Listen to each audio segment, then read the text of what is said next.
"You can't be serious, Lauren. That's not your place." My father's voice cut across the ninth-floor conference room of North Coast Enertech in downtown Seattle like a cold wind off Elliott Bay. I kept my hands still beneath the table and matched his stare. "With all due respect, Dad," I said evenly, "I wouldn't recommend this if it weren't the best move for the company." His jaw locked. The room held its breath. Across from me, my brother Tyler leaned back, the hint of a smirk playing at the corner of his mouth, as if the outcome was already decided. "My name is Lauren Mitchell. I was 28 when this happened. North Coast Enertech, my father Richard Mitchell's pride and legacy, had defined our family for as long as I can remember. He built it from nothing and guarded it like a fortress. Tyler was groomed to inherit the keys. I was tolerated. Degrees, long nights, results. None of it seemed to move the needle. If I wanted respect here, I would have to pry it from the hinges myself. When I first joined the company at 22, I didn't ask for a title or a corner office. I asked to start at the bottom. Dad said yes, with a warning. No handouts. Prove you belong. I spent months learning everything I could. Early mornings at the facilities, late nights with ops reports, watching how money, materials, and decisions actually moved. Meanwhile, Tyler skipped the line, stepping straight into a senior strategy seat without touching the floor. He sat in rooms like this one while I shadowed managers and reconciled numbers no one wanted to own. I told myself I didn't mind. I needed to understand the machine before I could change it. But the more I saw, the more one truth hardened. The market was shifting, and we weren't. We were treating yesterday's playbook like a map for tomorrow, and tomorrow wasn't going to wait. That's how I ended up here, today, asking the room to consider a pivot my father didn't want to hear. Tyler drummed his fingers, already impatient. To him, my speaking up was an irritation. To Dad, it was a challenge. To me, it was a line I couldn't step back from. "Do you truly believe," Dad said, voice low, "that you know better than the people who built this?" I felt the weight of history in the question, the years he'd carried this company, the deals, the risks, the sacrifices. I also felt the weight of my own years, the unnoticed work, the quiet wins, the ideas borrowed without credit.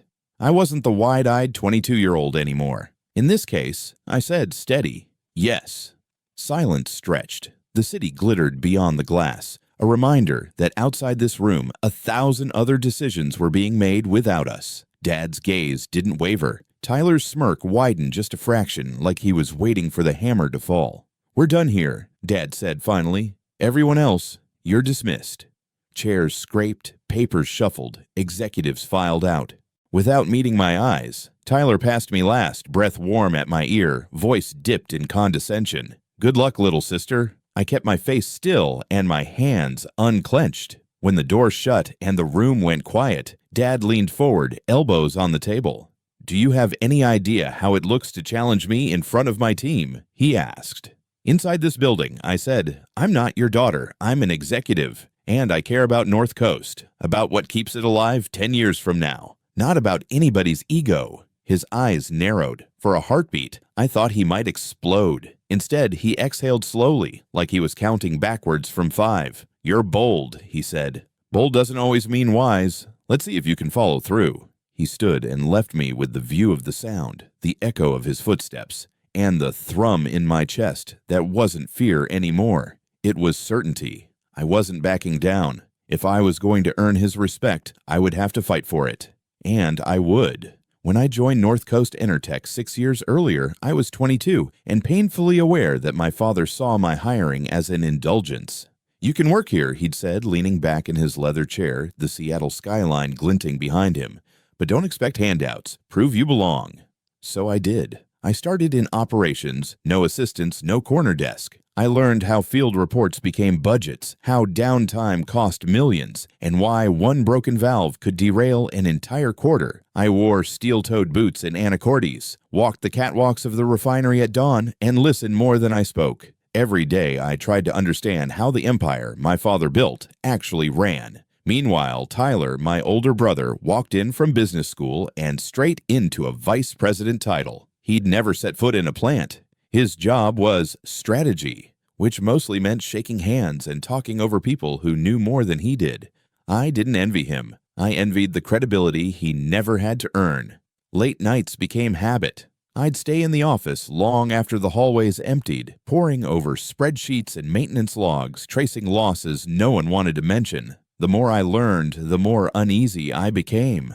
North Coast Enertech wasn't as invincible as our PR claimed. We were clinging to legacy infrastructure, while the industry was quietly pivoting toward clean technology. During one staff meeting, I found my courage, or my impatience. What if we redirected some of our R&D toward renewables and storage? I asked. Tyler laughed under his breath.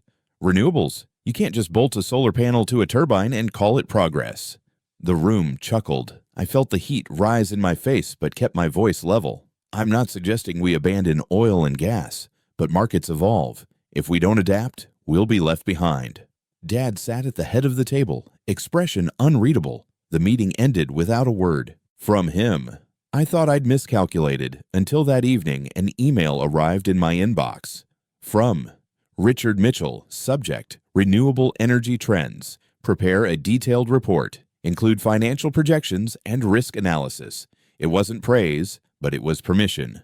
A door cracked open. For 3 weeks, I lived inside that report.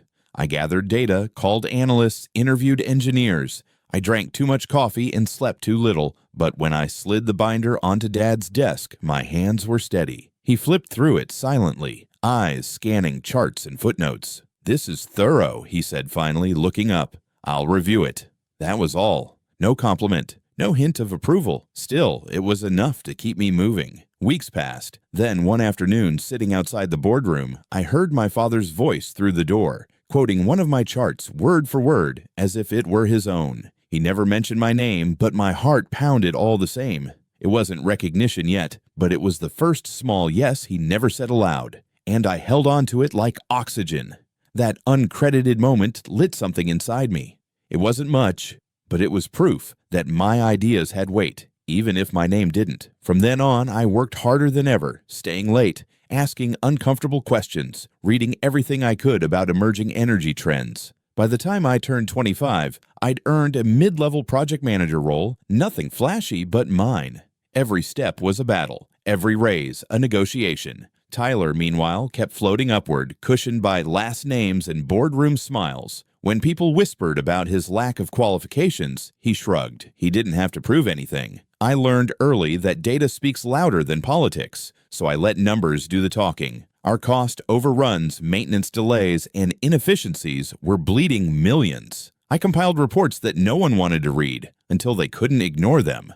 That's how I gained a reputation among the younger executives. Ambitious, sharp, maybe too bold, but bold was the only way to survive. At the start of the new fiscal year, I noticed something alarming. One of our older refineries outside Tacoma was running on obsolete systems, risking shutdowns that could cost more than modernization ever would. I drafted a proposal: upgrade now, integrate smart monitoring, and invest a portion of profits into renewable pilot projects. When I presented it at the quarterly review, the tension was palpable. This is impractical, Tyler said, glancing around for support. You can't just throw money at green tech and hope it sticks. I'm not throwing anything, I replied evenly. I'm planning for the next decade. The market is changing. Investors care about sustainability. If we don't move now, we'll spend more later catching up. He scoffed. You've been reading too many trend blogs.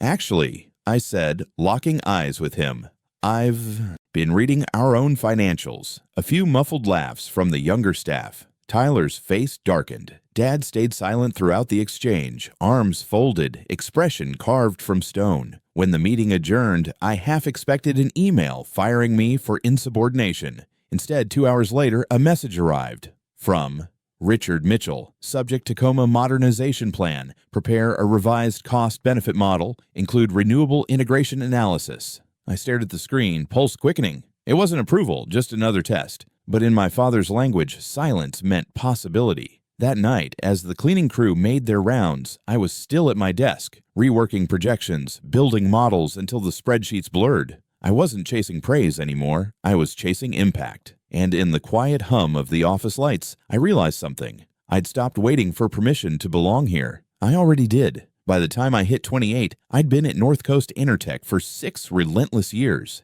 Every promotion felt like climbing a cliff with bare hands, while Tyler floated upward on a velvet rope of favoritism. Yet with each project I led, each number that proved itself right, the gap between us began to shift, not in title but in substance. The company was changing, whether the old guard liked it or not. The energy market was volatile. New environmental policies were shaking up investor behavior, and innovation wasn't optional anymore. Still, my father refused to see it. To him, every pivot was a threat to the legacy he'd built, until the day I challenged him publicly. It happened during a strategy meeting that was supposed to be routine. Tyler had presented his latest expansion plan, short-term profits, long-term risk. I waited until he finished before speaking up. With all respect, I said, this plan doubles down on outdated systems. We can't keep patching leaks in an old pipe and pretending it's sustainable.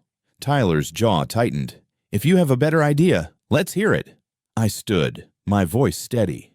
We modernize the Tacoma facility, invest in hybrid refineries, and allocate capital toward renewables integration. Not tomorrow, now. A ripple of murmurs filled the room.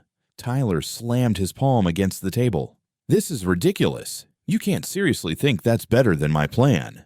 It's not about better ideas, I said calmly. It's about what will keep this company alive 5-10 years from now. The numbers don't lie. My father, Richard Mitchell, leaned forward at the head of the table, eyes hard. You think you know better than me, Lauren? Better than the people who built this? Every instinct told me to back down. Every memory of being overlooked told me not to. I met his gaze. In this case, yes. The air froze. No one moved. Then his voice, measured, final. We're done here. Everyone out. Chairs scraped. The room emptied. Tyler lingered, just long enough to whisper, "Good luck with that, little sister," before strutting out. When the door shut, Dad stayed seated, hands clasped on the table. Do you have any idea how it looks when you challenge me in front of the team? I swallowed the lump in my throat. Inside this building, I'm not your daughter. I'm an executive who wants this company to survive. I care about results, not egos. He studied me for a long, quiet moment. Then he leaned back, voice lower now. You're bold, Lauren. Bold doesn't always mean wise. Maybe not, I said, but pretending things are fine when they're not. That's not wisdom either. He rose, gathering his papers. You've said your piece. Now let's see if you can follow through. When he left, I stayed seated, watching the skyline shimmer against the glass.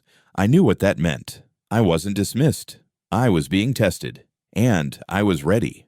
The next morning, I was still replaying that confrontation in my head. I'd crossed a line that no one at North Coast Enertech dared to cross, especially not with Richard Mitchell, the man who built it from nothing. But I couldn't take it back, and I didn't want to. When I arrived at the office, Dad was already there. He motioned for me to come into his glass-walled office. The air between us was tense but controlled. Do you understand how it looked when you challenged me yesterday? He asked, his voice low but firm. I met his gaze. Inside this building, I'm not your daughter. I'm part of the leadership team. If I see something wrong, I'll speak up.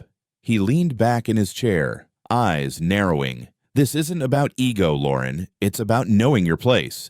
I've carried this company for 30 years, and I won't let reckless ambition tear it apart. I'm not trying to tear anything apart, I replied quietly but firmly.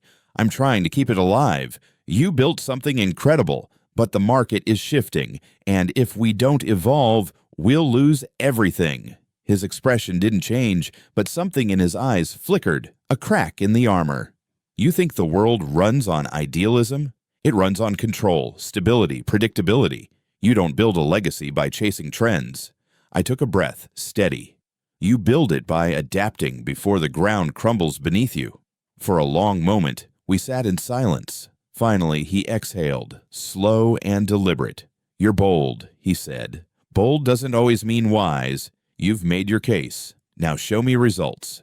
He stood and turned toward the window, signaling that the conversation was over. I left his office, pulse still racing, but underneath the adrenaline was something new. Resolve. That evening, I sat alone in my workspace long after everyone had gone home. The city glowed outside, rain streaking the windows. I replayed his words. Show me results. It wasn't a dismissal, it was a challenge, and I intended to win. If I was going to survive this war between legacy and progress, I couldn't fight it alone. I needed someone who believed in change, not just in theory, but in the data, the science, the engineering that could make it real. That's when I thought of Sonia Alvarez, our senior VP of corporate strategy, one of the few women who'd made it through the glass ceiling at North Coast Enertech. She had a reputation for being fearless, strategic, and brutally honest. I sent her a message. Can we talk about the Tacoma proposal? Her reply came in minutes. Tomorrow, 2 p.m., my office. As I shut down my computer that night, I knew the next step wasn't about earning praise. It was about building proof so undeniable that even my father couldn't ignore it. The battle lines were drawn, and for the first time, I didn't feel like the underdog anymore. Sonia Alvarez's office was quiet, filled with the faint hum of Seattle rain tapping against the tall glass. She motioned for me to sit, flipping through the printed copy of my Tacoma proposal. Her dark eyes moved from the paper to me with measured calm. "So," she said, tapping her pen, "you're suggesting we overhaul the refinery and invest in renewables at the same time?" "Yes," I answered. "Bold, expensive, but necessary. The systems at Tacoma are bleeding money through inefficiency. Fixing them without modernization is a short-term patch. And if we don't start investing in clean tech now, we'll be chasing the market in 10 years. She leaned back, assessing me. "You're not wrong, but this company isn't built for women like us. You can be the smartest in the room and still get dismissed if someone feels threatened." I nodded. "I know that, but if I don't push, no one will. The numbers speak for themselves. They can ignore me, but not the data." A small, knowing smile tugged at her lips. "You've got guts. That's rare here. If you want my advice, don't let them see you falter. Be relentless. It's exhausting, but it's the only way." Her words sank deep, like steel setting in concrete. That evening, I stayed late again, refining the proposal, rewriting financial models, preparing for every argument I knew would come. The office was nearly empty when I heard a knock at my door. "Still here?" a man's voice asked. I looked up to see Evan Brooks, one of our lead engineers, brilliant but understated. "Guess so," I said, gesturing toward the mess of papers, trying to make a case the board can't tear apart. He smiled faintly.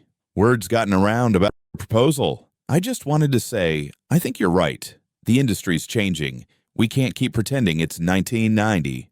I raised an eyebrow. "You agree with renewables integration?" He nodded. "I've been experimenting with some green tech initiatives, efficiency models, emission reduction, but they never make it past middle management. Not exactly a popular topic." "Show me," I said immediately. He looked surprised. Then he sat, and for the next hour we pored over data, prototypes, fuel conversion ratios, simulation results. His ideas were sharp, practical, and forward-thinking. Together, they filled the missing pieces in my plan. When we finished, I leaned back, genuinely impressed. "Why haven't you presented this before?" Evan laughed softly. "Let's just say your dad isn't too receptive to change, especially from someone like me." "Someone like you." "A young engineer who's not part of the inner circle." I smiled. "Well, maybe if we combine efforts, they'll have to listen." He looked at me thoughtfully. "That might just work." Over the next few weeks, we collaborated after hours, merging his technical innovations with my financial and strategic frameworks. The synergy was instant. His precision balanced my persistence. Somewhere between late-night whiteboard sessions and too much coffee, I realized this wasn't just a partnership. It was momentum. For the first time, the path forward didn't feel lonely. It felt inevitable. Sunday dinners at my parents' Queen Anne home were supposed to be peaceful. White plates, soft jazz, the smell of roast beef filling the room. But that night, the air felt heavy, even before anyone spoke. Dad sat at the head of the table, discussing Tyler's latest golf tournament, smiling like a proud coach. My mother tried to keep conversation balanced, but I could feel her glancing at me, waiting for a way to include me. "So, Richard," she said carefully, "have you seen the proposal Lauren's been working on? The one about modernization?" Dad waved his fork dismissively. "It's ambitious, but unrealistic. We have a way of doing things that works." I set my glass down quietly. "With all due respect, what worked 20 years ago won't carry us through the next 10. Tyler smirked.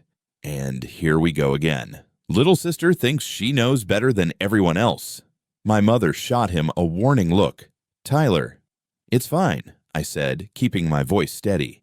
"I'm not trying to undermine anyone. I'm just saying that refusing to evolve isn't strategy. It's surrender." Dad's tone hardened. "Enough, Lauren. This isn't the place."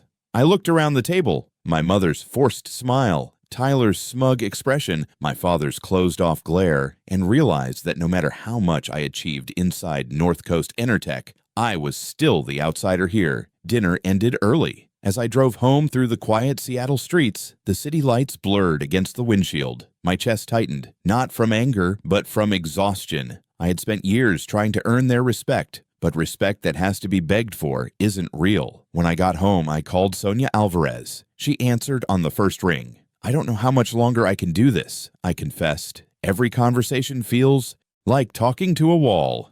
"Change is never comfortable," Sonia said gently, "especially in a place like this. But remember why you're doing it. This isn't just about you or your father. It's about every person whose paycheck depends on that company surviving the next decade." Her words hit hard. She was right. This wasn't about pride. It was about the people behind the data, the engineers, operators, and families counting on North Coast Enertech to stay alive. The next morning, I walked into my office with a new resolve. If my father refused to listen privately, I'd take it public, to the board of directors. If the old guard wouldn't open the door, I'd build my own. That afternoon, I scheduled a presentation with the board for the following week. I knew what it meant. It wasn't just a meeting, it was war. Evan stopped by my desk when he saw the calendar invite go out. "You sure about this?" he asked quietly. I met his gaze. "Completely." He nodded slowly, a small, proud smile forming.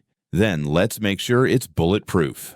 We spent every night after that refining the plan, testing projections, rehearsing counter-arguments.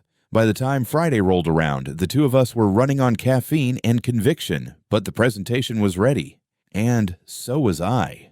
The day of the board presentation arrived gray and wet, typical of Seattle mornings. I stood outside the glass-walled conference room, clutching my binder of reports, graphs, and projections. Through the door, I could see the directors taking their seats, men who'd worked with my father for decades, men who saw me as a polite afterthought. When the clock struck 9, Richard Mitchell walked in, commanding the room like he always did. His eyes met mine for just a second before he took his seat at the head of the table. "Let's begin," he said curtly. I took a breath, stepped forward, and began to speak. For 45 minutes, I walked them through everything: our outdated systems, the projected cost of doing nothing, and the tangible gains of modernization paired with renewable integration. The slides told the story better than words could. Declining margins, rising operational risk, investor expectations shifting toward sustainability. When I finished, silence filled the room. You could hear the rain outside against the windows. Finally, one of the board members cleared his throat. "This is impressive," he said. "You've given us a lot to consider." Another nodded. "The numbers make sense. It's bold, but it's forward-thinking." I glanced at my father. His expression was unreadable, stone and storm in equal measure. After the meeting adjourned, he called me into his office. The door clicked shut behind me. "You're pushing boundaries," he said, voice even.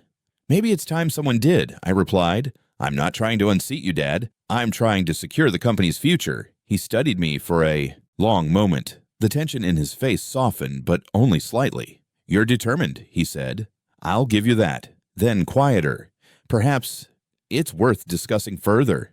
It wasn't a victory, but it was the first time he hadn't dismissed me outright. A week later, the board approved a pilot program to modernize the Tacoma refinery. Limited funding, 1-year trial. It wasn't everything I wanted, but it was real. The next few months were a blur of sleepless nights and constant problem solving. I was in the field almost daily, side by side with engineers and crews, measuring efficiency, testing new hybrid systems, proving every dollar's worth. The results came faster than expected. Emissions dropped, output increased, costs fell. For once, the numbers told a story no one could deny. One evening, as I was leaving the office, I heard my father's voice behind me. "Heading home?" I turned, startled. "Yeah, just finished the last set of reports."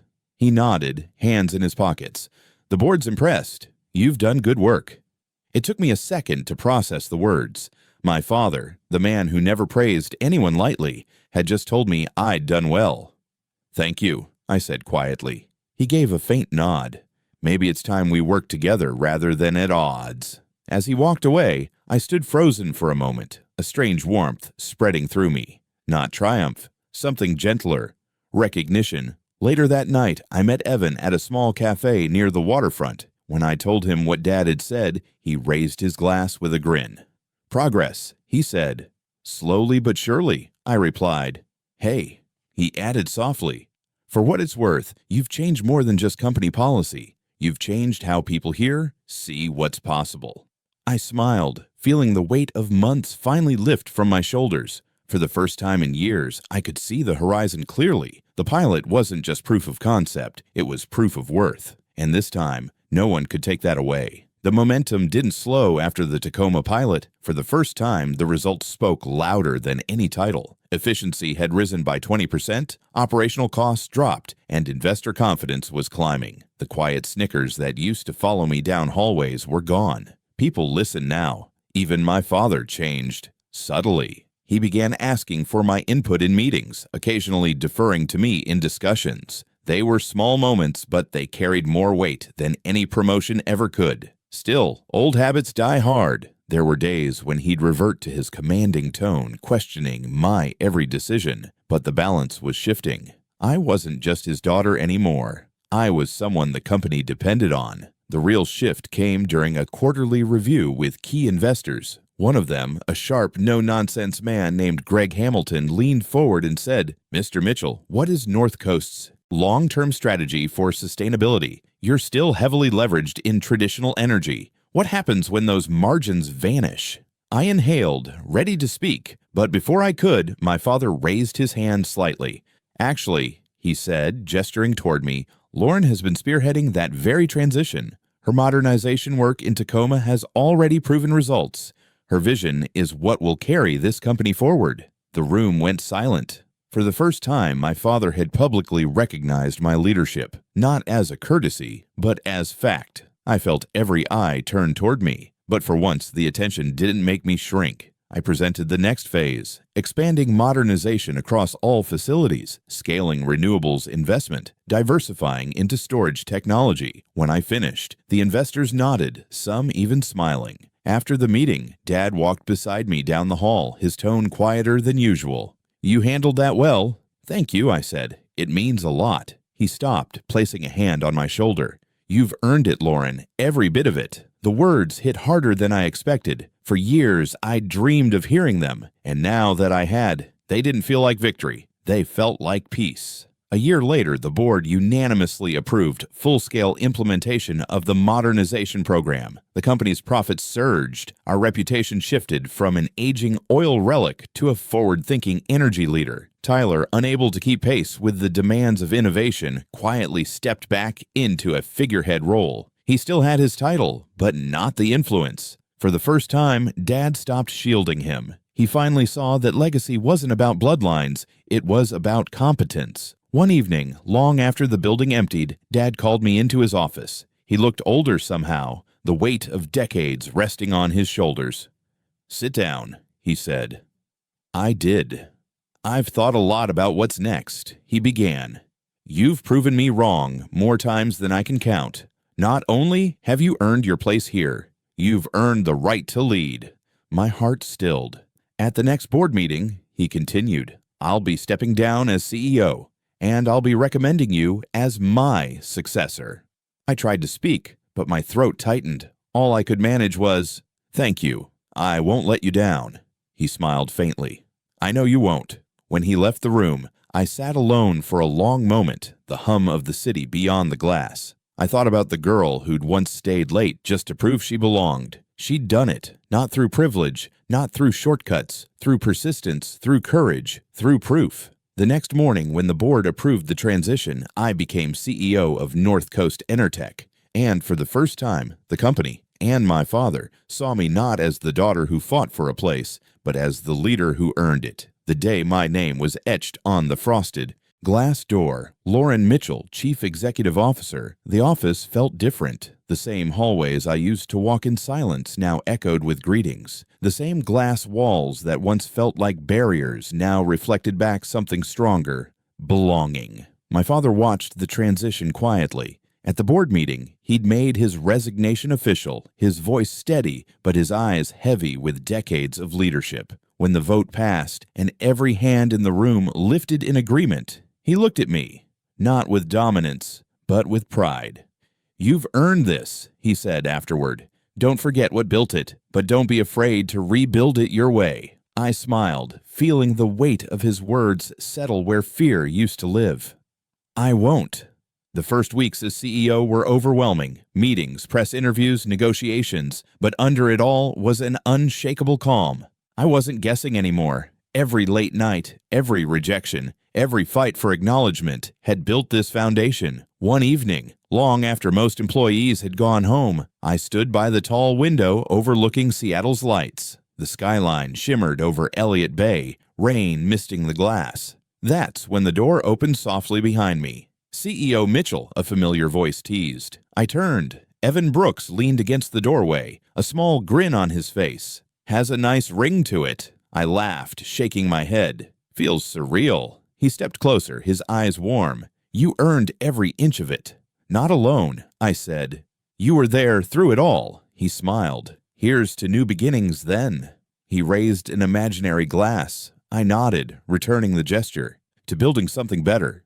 The months that followed were everything I'd dreamed of, and harder than I'd ever imagined. But every challenge reminded me why I'd fought so hard, not for validation, but for progress. Dad and I found a rhythm that had never existed before. The tension that once defined us had transformed into mutual respect. He'd drop by my office now and then, offer quiet advice, or just sit by the window in thoughtful silence. There were no lectures anymore, just two leaders. One passing the torch, the other carrying it forward. Tyler eventually stepped aside, choosing a path outside the company. For the first time, I didn't feel pity or rivalry, just peace. And as North Coast Enertech grew, cleaner, leaner, and more forward-thinking, I began to see what legacy truly meant. It wasn't about titles or inheritance. It was about leaving the place stronger than you found it and giving others the courage to do the same. Years later, when a new generation of young executives joined the company, one of them, a nervous 22-year-old woman fresh out of college,